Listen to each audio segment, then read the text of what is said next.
जय हिंद दोस्तों, मैं मानक नायक आप सबको अपने यूट्यूब चैनल पे वेलकम करता हूं।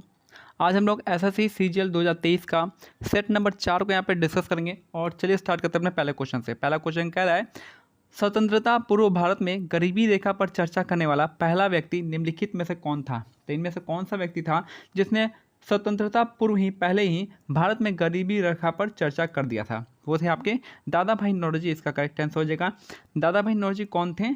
ये थे आपके कौन? इनको grand old man of India के नाम से जाना जाता है। इन्होंने एक पुस्तक लिखी थी जिसका नाम है poverty and un British rule in India, जिसमें उन्होंने ब्रिटिश के एक्सप्लॉयटेशन पॉलिसी को बताया था और भारत के नेशनल इनकम को पहली बार बताया था 20 रुपया के बराबर, कि भारत का नेशनल इनकम कितना है 20 रुपया, यानी पर कैपिटा इनकम के बारे में बताया था और नेशनल इनकम पर इन्होंने चर्चा किया था। फिर यह बात करते हैं, इन्होंने 3 बार जो है कांग्रेस का प्रेसिडेंटशिप किया था, 1886 में, 1893 में और 1906 में। और 1906 में उन्होंने स्वराज का कल्पना किया था। ये चीज़ आपको इनके बारे में याद रखना है। बात करते हैं डॉक्टर BR अम्बेडकर के बारे में। तो याद रखना है इनके बारे में कुछ इंपॉर्टेंट चीज़। तो पहला इंपॉर्टेंट चीज़ जो है BR अम्बेडकर के बारे में याद रखना है आपको, कि इनको ये क्या थे, चेयरमैन थे किसके? ड्राफ्टिंग कमेटी के। ड्राफ्टिंग कमेटी के चेयरमैन थे। और यहाँ पे जो है आप ड्राफ्टिंग कमेटी में कितने मेंबर थे? 7 मेंबर थे। और इसकी स्थापना कब हुई थी? 29 अगस्त 1947 में ड्राफ्टिंग कमेटी की स्थापना हुई थी।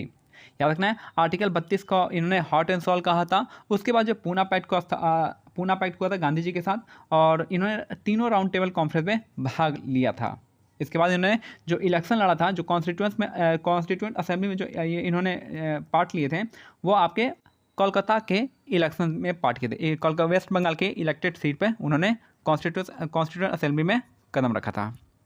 ये सब चीज़ आपको याद रखना है। इंपॉर्टेंट बुक भी आपका BR अम्बेडकर का काफ़ी फेमस है, जैसे कि आपका schedule caste federation of India हो गया, मूक नायक हो गया, अनटचेबल्स हो गया, और इन्होंने इंडिपेंडेंट लेबर पार्टी की स्थापना भी की थी। ये सब भी आपको याद रखना है। नेक्स्ट है क्वेश्चन नंबर दूसरा है आपका, निम्नलिखित में से झारखंड की संथाल जनजाति द्वारा कौन सा नृत्य किया जाता है। तो झारखंड के संथाल जनजाति द्वारा कौन सा नृत्य किया जाता है, यह आपको बताना है यहाँ पे। तो पहला आपका झिकी देसाई इसका करेक्ट आंसर हो जाएगा। झिकी देसाई इसका, ये आपका जो है झारखंड के संथाल जनजाति द्वारा नृत्य किया जाता है। और क्या क्या है झारखंड का जो आपका डांस है यहाँ पे, तो डोमचक हो जाएगा, यहाँ पे डांस हो जाएगा, मुंडारी डांस फेमस है, कुरुख डांस फेमस है, और आपका मर्दानी डांस भी आपका फेमस है। अगर हम बात करते हैं फेस्टिवल का, त्यौहार क्या क्या मनता है वहाँ पे, तो सरहुल का त्यौहार जो है आपका एक तरह का फूलों का त्यौहार है आपका झारखंड का सरहुल। उसके बाद कर्मा त्यौहार है, जावा त्यौहार है, टूसू पर्व भी वहाँ पे मनाया जाता है। और भगत पर्व या टूसू पर्व दोनों ही मनाते हैं। वंदना, रोहिणी, ये सब यहाँ वहाँ पे आपका क्या है, फेस्टिवल है, फेस्टिवल का नाम है। तो ये सब आपको याद रखना है। और झारखंड से संबंधित आपका जो है आपका 2 इंपॉर्टेंट लड़ाई है। तो पहला आपको है, एक तो मुंडा रिवोल्ट है और दूसरा आपका संथाल रिवोल्ट। मुंडा रिवोल्ट स्टार्ट हुआ था 1895 में स्टार्ट हुआ था बिरसा मुंडा के नेतृत्व में, और संथाल रिवोल्ट जो है सिद्धू कान्हू के नेतृत्व में 1855-56 में हुआ था। ये चीज़ आपको याद रखना है, क्वेश्चन पूछा जाता है। नेक्स्ट है यहाँ पे श्री सागर कैलाश ओवलकर निम्नलिखित में से किस खेल में उत्कृष्ट योगदान के लिए अर्जुन पुरस्कार 2022 से सम्मानित हुए थे। तो ये था आपका मलखम्ब से।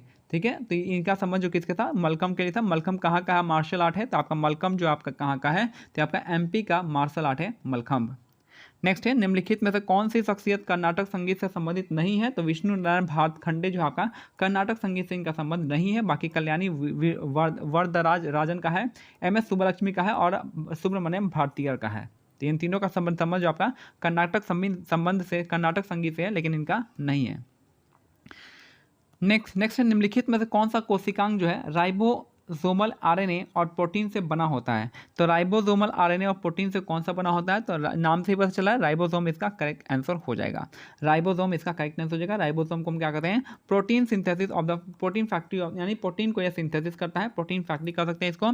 गोल्जी का हो जाएगा आपका कौन सा, ट्रैफिक कंट्रोलर का काम करता है। लाइसोसोम क्या करेगा, लाइसोसोम करता है आपका एक सुसाइडल बैग का काम करता है, या फिर आपका डाइजेस्टिव बैग का काम करता है। केंद्रक तो न्यूक्लियस सेंटर ही एक तरह का पूरे सेल का। नेक्स्ट है, नाग पंचमी हिंदू कैलेंडर के किस महीने में मनाई जाती है। तो श्रावण मास में मनाया जाता है। नाग पंचमी हिंदू कैलेंडर के श्रावण मास में मनाया जाता है। नेक्स्ट है, सरदार सरोवर परियोजना में शामिल राज्यों के समूह की पहचान करना है। तो सरदार सरोवर परियोजना में कौन कौन शामिल होते हैं, तो महाराष्ट्र होते हैं, मध्य प्रदेश होता है, गुजरात है, राजस्थान। ये 4 स्टेट है, महाराष्ट्र, मध्य प्रदेश, गुजरात, राजस्थान, इसका करेक्ट आंसर हो जाएगा। नेक्स्ट है तेलंगाना विधानसभा में कितने मनोनीत सदस्य होते हैं, तो एक इसका करेक्ट आंसर हो जाएगा। किसी भी विधानसभा में जो मनोनीत सदस्य होते हैं वहाँ का एक ही होते हैं, ठीक है, और लोकसभा में 2 होते हैं। लोकसभा की बात कर रहा हूँ, 2 होते हैं, नहीं लोकसभा का, अब लोकसभा में वो दो है, वो आपका वो खत्म हो गया एंग्लो इंडियन वाला। और जो मनोनीत होता है राज्यसभा में कितने होते हैं, आप मेरे को कमेंट सेक्शन में बता सकते हैं। टोटल 12 होते हैं ना मनोनीत। नेक्स्ट है पेनाल्टी कॉर्नर निम्नलिखित में से किस खेल से संबंधित है, तो ये आपका हॉकी से संबंधित हो जाएगा। पेनाल्टी कॉर्नर जो है किस खेल से संबंधित हो जाएगा, तो ये हो जाएगा आपका हॉकी, इसका करेक्ट आंसर हो जाएगा। और क्या क्या यहाँ पे होता है पेनाल्टी कॉर्नर के अलावा जो होता है हॉकी में होता है, कौन सा शब्द होता है वहाँ पे, तो ये होता है यहाँ पे पेनाल्टी कॉर्नर। पेनाल्टी शूट भी आपका इसी से संबंधित होता है, ठीक है, हॉकी से। अगर हम बात करते हैं यहाँ पे आपका हैट्रिक भी इसके आ जाएगा, स्कूप आ जाएगा, स्कूप सब भी इसका होता है, ड्रिबल भी होता है आपका इसके लिए, और कौन सा होता है आपका बुली भी होता है, ठीक है, ये सब आपका यहाँ पे हॉकी से रिलेटेड संबंध है। अगर हम बात करें तो बैडमिंटन के लिए, तो बैडमिंटन से आपका डबल फॉल्ट होता है, ये आपका बैडमिंटन में आता है। फिर डबल ड्रूप भी आता है आपका बैडमिंटन में। फिर आपका फॉल्ट भी, आपका फॉल्ट हो गया, स्मैश हो गया, ड्रूप शॉट हो गया, ये सब बैडमिंटन का ही पार्ट होता है। अगर हम बात करते हैं टेनिस का जो इंपॉर्टेंट पार्ट होता है आपका वर्ड होता है ड्यूस वर्ड, जो होता है ड्यूस आपका टेनिस से संबंधित है। फिर जो है आपका जो ड्यूस हो गया, सर्विसेज हो गया, फिर आपका ब्रेक पॉइंट हो गया, ये सब ब्रेक पॉइंट मोस्ट इंपॉर्टेंट है, ब्रेक पॉइंट आपका टेनिस से संबंधित हो जाएगा। फिर इसमें भी स्मैश आता है और ड्रूप शॉट होता है। नेक्स्ट है आपका फिर शतरंज के लिए आपको पता ही है ग्रैंड मास्टर हो गया शतरंज के लिए। फिर आपका जहाँ पे क्या हो गया गैम्बिट भी हो गया, चेकमेट हो गया, ये सब आपका चेस से संबंधित है।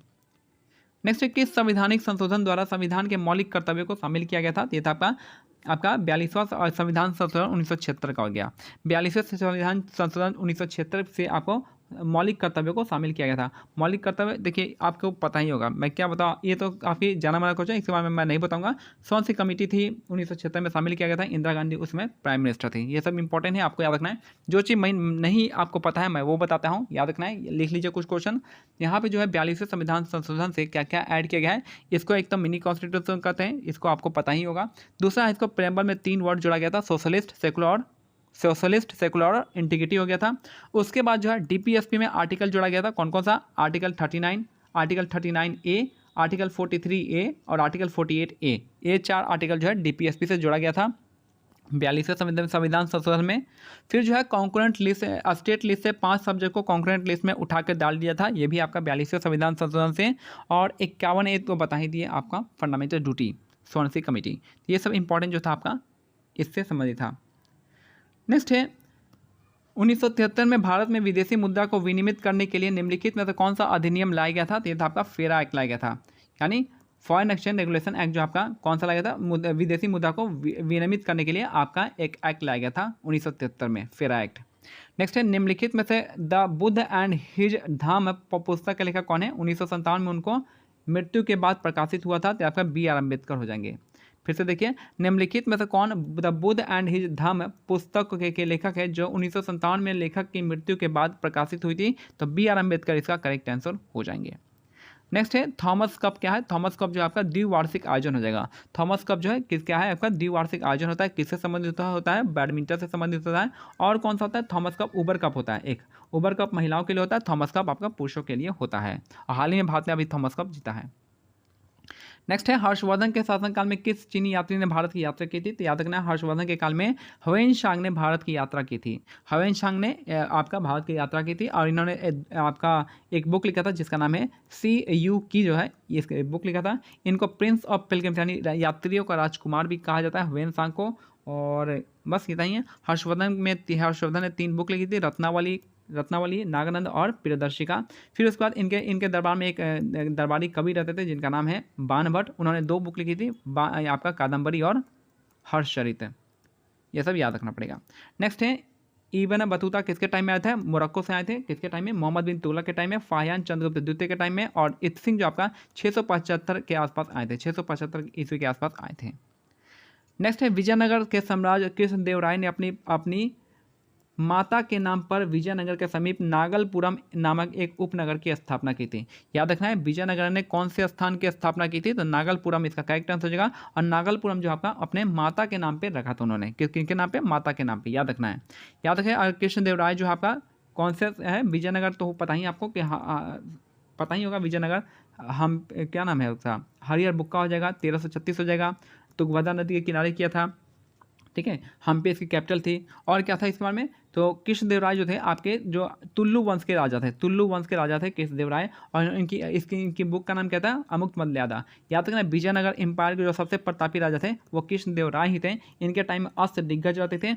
और भी मैं बहुत कुछ बता सकता हूँ, लेकिन कोई इंपॉर्टेंट है नहीं। क्वेश्चन आपको आएगा तो वो फैक्ट आपको पता चल जाएगा। इसलिए मैं कोशिश नहीं करता हूँ कि मैं फैक्ट बताऊँ कि हर चीज़ों में, क्योंकि फैक्ट में क्या होता है कि टाइम वेस्ट होता है। चीज़ें आपको पता है, लेकिन क्या आप बार बार उसको पढ़िएगा। इससे अच्छा कि सिंपल सा है कि आपको जो यहाँ पे क्वेश्चन दिया गया वही आपको डायरेक्ट एग्जाम में आएगा। फैक्ट से आते हैं क्वेश्चन, लेकिन फैक्ट आपको 90% फैक्ट पता ही रहता है। तो इसलिए मैं फैक्ट बताने का तैराक बन गए हैं, क्योंकि उन्होंने जून 2021 में रोम इटली में सेटेकोली ट्रॉफी में उत्कृष्ट प्रदर्शन के साथ अपना अर्हता अवधि को पूरा किया था। तो यहाँ पे साजन प्रकाश इसका करेक्ट आंसर हो जाएगा। याद रखना है, ये 2021 का है तो आप तो इम्पोर्टेंट नहीं है। अंतर्राष्ट्रीय महिला दिवस 2022 में मिनिस्ट्री ऑफ MSME ने निम्नलिखित में से किसके नाम से महिलाओं के लिए एक उद्यमिता अभियान के शुभारंभ किया था? तो हो जाएगा आपका समर्थ योजना, इसका करेक्ट आंसर हो जाएगा। तो याद रखना है कि यहाँ पे समर्थ योजना किसका है, मिनिस्ट्री ऑफ MSME का ही, याद रखना है इतना। नेक्स्ट है, प्रसिद्ध मणिपुरी नृत्यांगना श्रुति बंदोपाध्याय की उपलब्धियों के संदर्भ में निम्नलिखित में से कौन सा कथन यहाँ पे बताना है सही है? तो ये आपका उन्हें 2020 का संगीत नाटक अकादमी पुरस्कार मिला था। 2020 का संगीत नाटक अकादमी पुरस्कार इनको यहाँ पे दिया गया था। नेक्स्ट यहाँ पे देखिए, यहाँ पे केरल, अगर हम बात करते हैं, चलिए यहाँ पे कुछ इंपॉर्टेंट देख ही लो। यहाँ पे मणिपुर के लिए डांसर कौन है? ताकि एक तो आपका झावेरी बहने हैं, जो आपका बिपिन सिंह है। दो यहाँ पे याद रखना है मणिपुर के लिए सिंगर। अगर मणिपुर का हम बात करते हैं, मणिपुर का जो यहाँ पे जो आपका कौन सा होता है फेस्टिवल होता है, आपका संघाई फेस्टिवल होता है, हिंडोगबा फेस्टिवल होता है, पोंग चोलम होता है, और योशांग फेस्टिवल होता है। अगर हम बात करते हैं यहाँ पे कौन सा, यहाँ पे अगर हम बात करते हैं नेशनल पार्क का, तो कौन सा नेशनल पार्क है? केबुल लामजाओ नेशनल पार्क है, जो कि आपका लोकटक लेक पे आधारित है, ठीक है। और डांस कौन सा होता है? जागोई डांस होता है। नेक्स्ट क्वेश्चन देखिए यहाँ पे 19 नंबर, केरल का कौन सा है? केरल का यहाँ पे क्या हो जाएगा? केरल का हो जाएगा अन्नामलाई पहाड़ी। मेघालय का कौन सा हो जाएगा? मेघालय का आपका यहाँ पे गारो पहाड़ी हो जाएगा। और मिजोरम का आपका लुसाई पहाड़ी। मिजोरम लुसाई पहाड़ी, मेघालय गारो पहाड़ी, और यहाँ पे केरल का अन्नामलाई पहाड़ी, तीनों यहाँ पे मैच हो जाएगा। अगर हम कुछ इंपॉर्टेंट पीक की बात करते हैं तो याद रखना है कि सतपुरा की सबसे ऊंची चोटी कौन सी है? धूपगढ़ हो जाएगा। उसके बाद अगर हम बात करें मैकाल पर्वत का, मैकाल पर्वत की सबसे ऊंची चोटी कौन सा है? ये आपका अमरकंटक है, जहाँ से 3 नदियाँ निकलती है। उसके बाद वेस्टर्न घाट की सबसे ऊंची चोटी कौन सी है? तो वेस्टर्न घाट को सह्याद्री कहते हैं, और इसकी सबसे ऊंची चोटी अन्नाईमुड़ी हो जाएगी। अगर वहीं हम ईस्टर्न घाट की बात करते हैं तो महेंद्रगिरी सबसे ऊंची चोटी हो जाएगी। अगर हम अरावली का बात करते हैं तो सबसे ऊंची चोटी आपका कौन सा? माउंट आबू हो जाएगा। अगर वहीं छोटा नागपुर की पहाड़ी के बारे में बात करते हैं तो यहाँ पे क्या हो जाएगा? पारसनाथ इसकी सबसे ऊंची चोटी हो जाएगी। नीलगिरी की बात करते हैं, नीलगिरी में आपका दोदा बेट्टा हो जाएगा। और हिमालय का अगर हम बात करते हैं तो यहाँ पे आपका माउंट एवरेस्ट हो जाएगा। कुछ पीक है। भारत में सूक्ष्म वित्त संस्थाओं का विनियामक कौन होता है? तो RBI इसका करेक्ट आंसर हो जाएगा। RBI reserve bank of India इसका करेक्ट आंसर हो जाएगा। तो भारत में सूक्ष्म वित्त संस्थाओं का विनियामक होता है आपका RBI होता है, याद रखना है। स्टॉक एक्सचेंज का आपका सेबी हो जाएगा। SBI पता है 1955 इसकी स्थापना हुई थी। नाबार्ड का 1982 में हुआ था, ठीक है। और क्या है? सेबी का 1988 और 92 के बीच का है। नेक्स्ट है ट्राइक्लोरोमेथेन का प्रचलित नाम क्या है? तो आपका क्लोरोफॉर्म हो जाएगा। CHCl3 जो इसका फॉर्म होता है। तो ट्राइक्लोरोमीथेन का जो प्रचलित नाम है आपका यहाँ पे होता है CHCl3, जिसको हम क्लोरोफॉर्म के नाम से जानते हैं। और एक तरह का एनेस्थेटिक भी कह सकते हैं। ब्यूटेन जो आपके इसमें पाया जाता है, ब्यूटेन जो आपका पाया जाता है LPG में ब्यूटेन पाया जाता है मैक्सिमम नंबर पे। लाफिंग गैस N2O इसका करेक्ट आंसर हो जाएगा। Laughing gas N2O, nitrous oxide. Next है 1931 में किस जर्मन रसायन और भौतिकी विज्ञानी ने प्रस्तावित किया कि एक एरोमेटिक यौगिक में विषम संख्या में इलेक्ट्रॉन की युग्म होनी चाहिए, जिसे गणितीय के रूप में 4m+2 के रूप में लिखा जा सकता है? तो काफ़ी टफ क्वेश्चन मान सकते हैं। तो एनरिच हक्कल इसका करेक्ट आंसर हो जाएगा। छोड़ देना ही काफ़ी इसका समझदारी वाला था। नेक्स्ट है CP इल्बर्ट जो है निम्नलिखित में से किसके अधीन परिषद के विधि सदस्य थे? याद रखना है इल्बर्ट से आपको याद रखना है इल्बर्ट बिल कंट्रोवर्सी हुआ था किसके टाइम में? रिपन के टाइम में हुआ था, ठीक है। तो इल्बर्ट से आपको याद रखना है इल्बर्ट बिल कंट्रोवर्सी हुआ था 1883 में। और ये जो इस टाइम का जो टाइम था आपका लॉर्ड रिपन का था। और इनको जो है father of local self government भी कहा जाता है। काफ़ी इन्होंने प्रशासनिक सुधार भी किए थे। पहली जनगणना जो है आपका मायो का टाइम में हुआ था, और इसका रेगुलर वाइज में आपको रेगुलराइज किया था कौन? रिपन के टाइम में ही हुआ था। नेक्स्ट है आपका यहाँ पे अस्फेनोसीडा एकमात्र जीवित प्रतिनिधि कौन सा है जिसमें भूमिगत धीरे धीरे बढ़ने वाला और 12 मासी प्रकंद होता है जो हवाई के साथ साथ भूमिगत शाखाएं भी देता है। तो आपका 21 एटम इसका करेक्ट आंसर हो जाएगा। 21 एटम क्या है आपका, एक तरह का पौधों का बढ़ने का जो है टाइप से, ठीक है, प्लांट के ग्रोथ का टाइप से ये 21 एटम।